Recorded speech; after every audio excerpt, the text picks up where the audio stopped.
Yo, magandang tanghali, Lodi. Tinolang manok tayo, mga Lods. Yan.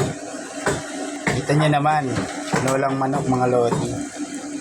Bali, tinutuyo ko pa yung sabaw, tapos ilalagay ko na yung pinakasabaw niya mamaya. Tinutuyo ko pa yung unang nilagay kong tubig para mawala yung konti lansa ng manok, mga Lodi.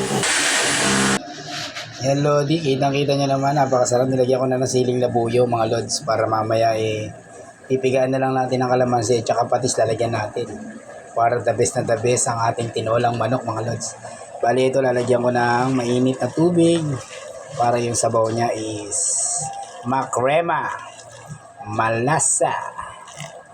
Yan, Lodi. Alam nyo, Lods, hindi ako dati mahilig magluto. Nahilig lang ako magluto nung nag-asawa na ako, mga Lodi. Kasi yung mga anak ko, gusto ko kasi kainin nila masustansya.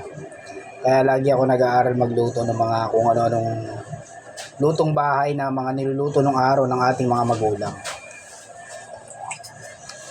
Kasi yung mga niluluto nila ng araw, masustansya, hindi tayo nagkakasakit. Ngayon kasi, more than puro frozen na kinakain ng mga bata. Hotdog, tosino, langgunisa, yan yung mga ganyang pansit canton. Wala sustansya yan, mga Lods. Doon pa rin tayo sa mga lutong dati ng ating mga nanay. Kasi tumanda nga tayo, di ba? Gumanda nga yung mga katawan natin dahil sa niluluto nila palagi. Kaya ugaliin natin kumain ng gulay, mga Lodi. Huwag niyong kakalimutan lutuan yung mga anak niyo ng gulay. Maraming salamat po, mga Lods. Kain tayo, tinolang manok, mga Lods. Ingat dyan yung mga nasa malayo at yung mga nasa sulok-sulok ng bahay. Kaya mga Lodi, ingat.